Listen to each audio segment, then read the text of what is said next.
नमस्कार, बहुत स्वागत है आपका। आप देख रहे हैं विजनरी और मैं आपके साथ स्वाति पांडे। महंगाई एक डायन की तरह हमारी सारी कमाई खा रही है, ये बात तो बिल्कुल सही है। लेकिन उसके उलट सखी सैया तो खूब नहीं कमा पा रहे हैं, क्योंकि ये जो वाक्य है वो ये कहती है कि सखी सैया तो खूब ही कमाते हैं, महंगाई डायन खाई जाते हैं। तो महंगाई तो भैया डायन की तरह सारी कमाई खा रही है, लेकिन सैया की जो आय है, मासिक तनख्वाह है, मासिक जो इनकम है वो घट गई है, वो नहीं बढ़ी है। उसके उलट महंगाई बढ़ गई है। सरकारी आंकड़े या कागजी आंकड़े जो कहती है उसे तो वो तो कहती है कि कमाई घटी है, लेकिन आप इसके अलावा भी अपने घर परिवार में देख लीजिए, अपने आस पड़ोस में निकल कर देख लीजिए, आपको समझ में आ जाएगा कि किस प्रकार महंगाई तो बढ़ गई है लेकिन कमाई नहीं बढ़ी है। कोरोना के पहले जिस व्यक्ति के पॉकेट में महीने के 50,000 रुपए आते थे, उस व्यक्ति के पॉकेट में अब कोरोना के बाद मात्र 25,000 रुपए महीने के आते हैं। और कुछ तो ऐसे हैं जिनके कमाई के सारे स्रोत बंद हो गए हैं, वो बेचारा क्या करे। महंगाई पहले भी थी, हम ये नहीं कह रहे कि महंगाई पहले नहीं थी, क्योंकि महंगाई ही एकमात्र ऐसी चीज है जिसकी हमेशा से वृद्धि हुई है, जिसकी हमेशा से डेवलपमेंट हुई है। तो हम ऐसा नहीं कह सकते हैं कि महंगाई पहले नहीं थी, महंगाई सिर्फ अभी है। महंगाई पहले भी थी, लेकिन इस बार महंगाई तो बढ़ी है, कमाई घट गई है। तो अगर आपको महंगाई को झेलना है तो आपकी कमाई भी तो बढ़नी चाहिए, लेकिन कमाई नहीं बढ़ी है, कमाई घट गई है। और यही कारण है कि हम बोल रहे हैं, हमें बोलना पड़ेगा और हम बोलेंगे। सारी चीजों के दाम लगातार बढ़ते जा रहे हैं। पेट्रोल, डीजल, तेल, सीएनजी, पीएनजी, सब्जियां, दाल, दूध, कोई भी ऐसा चीज नहीं है जिसके दाम नहीं बढ़े हैं। हर एक चीज के दाम बढ़ गए हैं, खाने पीने से लेकर के तेल, दूध, हर चीज के दाम बढ़ गए हैं। लेकिन सरकार और सिस्टम में बैठे जो लोग हैं उन्हें नहीं दिख रहा, या तो दिख रहा है फिर भी आंखों में पट्टी बांध के बैठे हुए हैं। आपको पता होना चाहिए कि पेट्रोल और डीजल के दाम जो आप देते हैं उसके 30 से 40% राज्य और केंद्र सरकार के पास आपके टैक्स के रूप में जाता है। तो जैसे चुनाव के पहले सरकार ने टैक्स घटा दिया था, क्या वो अब नहीं हो सकता? क्या सिर्फ चुनाव के वक्त ही सरकार को महंगाई दिखी थी? क्या सिर्फ चुनाव के वक्त ही सरकार को पेट्रोल और डीजल के बढ़ते दाम दिख रहे थे, अब नहीं दिख रही है? क्या अब सरकार ये टैक्स कम नहीं कर सकती है? क्या सरकार को बस चुनाव के वक्त ही ये सब याद आता है? क्या सरकार महंगाई कम करने के लिए वाकई कुछ नहीं कर सकती? जनता पे महंगाई की वार है, आखिर कौन जिम्मेदार है? पेट्रोल और डीजल के दाम तो हर जगह शतक पार कर गए हैं। अगर हम कोलकाता की बात कर ले तो कोलकाता में पेट्रोल 115 रुपए 12 पैसे प्रति लीटर है और डीजल 99 रुपए 83 पैसे प्रति लीटर है। अगर हम दिल्ली की बात कर ले तो दिल्ली में पेट्रोल 105 रुपए 41 पैसे प्रति लीटर है और डीजल 96 रुपए 67 पैसे प्रति लीटर है।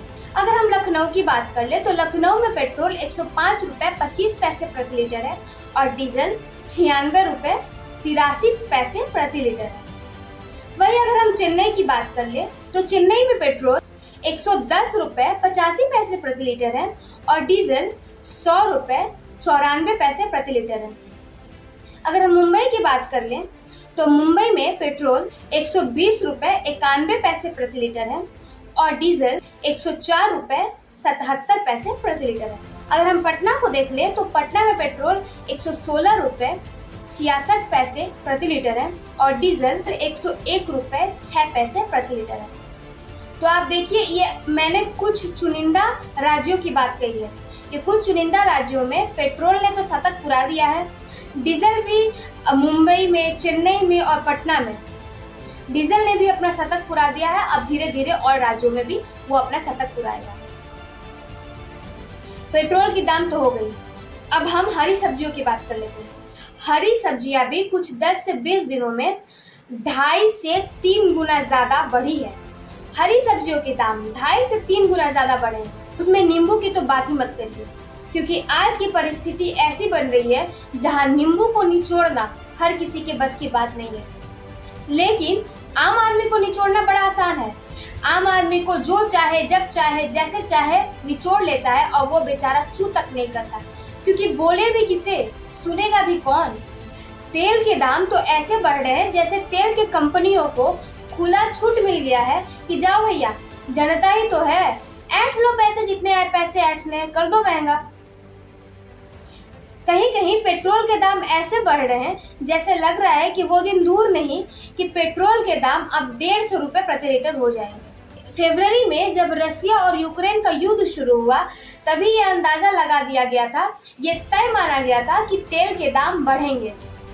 लेकिन उस वक्त हमारे भारत में, हमारे देश में 5 राज्यों में चुनाव थी, इसलिए सरकार कोई रिस्क नहीं लेना चाहती थी और उस वक्त तेल के दामों को नहीं बढ़ाया गया। लेकिन जैसे ही 5 राज्यों के चुनाव खत्म हुए और रिजल्ट आया, वैसे ही जनता को महंगाई का तोहफा दे दिया गया, गिफ्ट में महंगाई परोस के दे दिया गया जनता के सामने। बात सिर्फ पेट्रोल डीजल तक ही नहीं रही, सीएनजी के भी दाम भी धाए धाए करके बढ़ रहे हैं।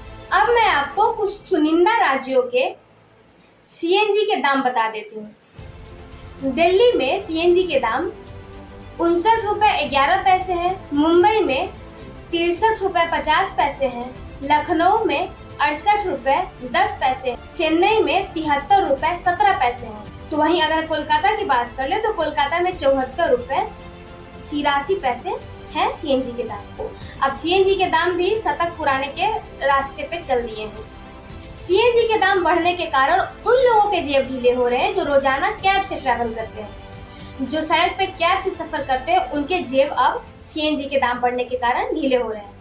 आदमी चाहे अपनी गाड़ी से चले या प्राइवेट कैब से, तेल के दाम बढ़ने के कारण आम आदमी के सड़क पर चलना अब दूभर हो गया है। तेल के दाम तो एक तरफ बढ़ ही रहे हैं, साथ ही साथ राशन के, खाने पीने के, हरी सब्जियों के दाम में भी बखूब बढ़ोतरी हो रही है। सब्जियों की कीमत फलों से भी ज्यादा हो गई है। आपके खाने के थाली में अब आपको हरी सब्जियां तो छोड़नी पड़ेगी। इन सब सब्जियों में नींबू तो जैसे सब्जियों का महाराजा बन गया है और नींबू खरीदना अब हर किसी के बस की बात नहीं है और नींबू मंडियों से जैसे गायब भी हो रहे हैं। आपके रसोई में अब सब्जियों के साथ साथ दाल भी गायब होते दिखेंगे ऐसा लग रहा है, क्योंकि दाल में तूर दाल और अरहर दाल की कीमत इन 10 से 20 दिनों में काफी बढ़ी है। आपको बता दें कि तूर दाल की जो उत्पादन है वो मध्य प्रदेश में होती है और इस बार मध्य प्रदेश में तूर दाल की उत्पादन बहुत कम हुई है, जिसके कारण तूर दाल की जो कीमत है वो 100 से 125 रुपए किलो हो गई है। तो अब दाल खाना भी शायद बंद हो जाए। आपको बता दें कि इन सभी चीजों के दाम तेल के दाम बढ़ने के कारण बताए जा रहे हैं और तेल के दाम बढ़ने के कारण एकमात्र रसिया और यूक्रेन का युद्ध को जिम्मेदार ठहराया जा रहा है। चलिए ठीक है, हम मानते हैं कि महंगाई बढ़ गई है और महंगाई बढ़ने का कारण है रसिया यूक्रेन का युद्ध, जिसके कारण कच्चे तेल की कीमतों में बढ़ोतरी हुई है और वही कारण है कि हमारे देश में महंगाई बढ़ रही है। ठीक है, हम ये भी मानते हैं, लेकिन एक आम आदमी इस महंगाई को झेले कैसे? महंगाई को झेलने के लिए आपके पॉकेट में पैसे तो होने चाहिए। जब आपके पॉकेट में पैसे ही नहीं होंगे, आपकी आमदनी ही नहीं होगी, आपकी आमदनी ही नहीं बढ़ेगी, तो आप भैया महंगाई को झेलोगे कैसे? क्योंकि कमाई कमने के कारण आम आदमी के जेब में से पैसे भी कम हो गए हैं। कोविड काल में आम जनता में से कोई ऐसा नहीं बचा जिसकी कमाई कमी ना हो। खैर 100 से 200 परिवार कुछ ऐसे हैं जिन्हें हम छोड़ देते हैं, जिनकी इस कोविड काल में ही सबसे ज्यादा संपत्ति उन्होंने खरीदी है। ग्लोबली सबसे ज्यादा संपत्ति कुछ 100 से 200 परिवार खरीदे हैं कोविड काल में। हम उनकी बात नहीं करते, उन्हें हम साइड रखते हैं। हम उस आम आदमी की बात करते हैं जिसे कमाई आधी कर दी गई है, लेकिन उसे सामान चीजें खरीदने के लिए पूरे के पूरे दाम देने पड़ेंगे।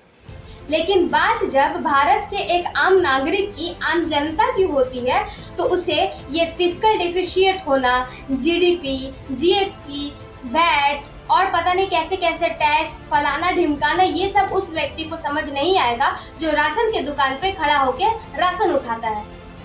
उसे तो भैया बस यही समझ में आएगा कि मेरे पॉकेट में इस महीने मेरे पॉकेट में मेरी कमाई घटी है और मुझे जो सामान मुझे खरीदना है उसके मुझे पूरे के पूरे पैसे देने होंगे, मुझे मेरे बच्चे के स्कूल की पूरी फीस देनी होगी, मुझे जो सामान खरीदना है, मेरे राशन के जो सामान खरीदने हैं, मेरे रसोई के जो सामान खरीदने हैं, वो मुझे पूरे के पूरे देने होंगे। जबकि मेरे जो तनख्वाह है, मेरी जो मंथली कमाई है वो घट गई है। भले ही घटी हो, लेकिन हमें तो देने पड़ेंगे पूरे के पूरे पैसे। तो उस व्यक्ति को ये बिल्कुल समझ नहीं आएगा। ये जो आंकड़े हम उसके सामने रख देते हैं वो इसे बिल्कुल हजम नहीं कर पाएगा, वो इसे बिल्कुल समझ नहीं पाएगा। हम मानते हैं कि सरकार की अपनी मजबूरी है, सत्ता पक्ष की अपनी मजबूरी है, विपक्ष की अपनी मजबूरी है, लेकिन उस आम जनता की मजबूरी कौन समझे? वो आम जनता अपनी मजबूरी लेकर किसे जाए, किसे बताए, क्योंकि सुनने वाला कोई है नहीं। महंगाई पे सन्नाटा पसरा हुआ है, कोई कुछ बोलने के लिए राजी नहीं है। कमाई जो सबकी घटी है, आय सबकी घटी है, लेकिन ऐसी परिस्थिति में जब उस व्यक्ति के सामने एक ऐसी स्थिति खड़ी हो जाती है कि उसे 1000 से ज्यादा रुपए गैस सिलेंडर के देने पड़ेंगे, 100 से 125 रुपए तेल के देने पड़ेंगे, पेट्रोल डीजल के, तो भैया ये तो बहुत बड़ी मुश्किल है। मुश्किल तो बहुत बड़ी है, उसका समाधान तो निकालना ही पड़ेगा और सरकार को कुछ ना कुछ सोचना ही पड़ेगा। क्योंकि याद रखिए, आपको सत्ता पे, आपको गद्दी पे, आपको सिंहासन पे वो आम व्यक्ति का वोट ही पहुंचाया है, वो आपका वोटर है। तो उसे सिर्फ इलेक्शन के टाइम पे याद मत रखिएगा, इलेक्शन के बाद भी उसकी बातों को सुनिएगा और उसके बाद भी उसकी जिम्मेदारी आप उठाइए, क्योंकि ये जिम्मेदारी उठाना आपकी ही जिम्मेदारी है। चलिए, आज की इस वीडियो में बस इतना ही। उम्मीद है कि आपको वीडियो बहुत पसंद आई हो। अगर वीडियो पसंद आई हो तो वीडियो को लाइक और शेयर जरूर करिएगा और इस वीडियो के ऊपर आपकी क्या राय है, आपकी क्या विचार है, वो हमें कमेंट बॉक्स में कमेंट करके जरूर बताइएगा। तब तक अपना खूब ख्याल रखिए और हाँ, जाते जाते हमारे चैनल को सब्सक्राइब कर दीजिए अगर अभी तक आपने सब्सक्राइब नहीं किया है तो, और साथ ही साथ बेल आइकन को भी दबा दें ताकि नई वीडियो आए तो आपको नोटिफिकेशन सबसे पहले मिले। अपना खूब ख्याल रखिए, अपना खूब ध्यान रखिए। धन्यवाद, मुझे आज्ञा दीजिए।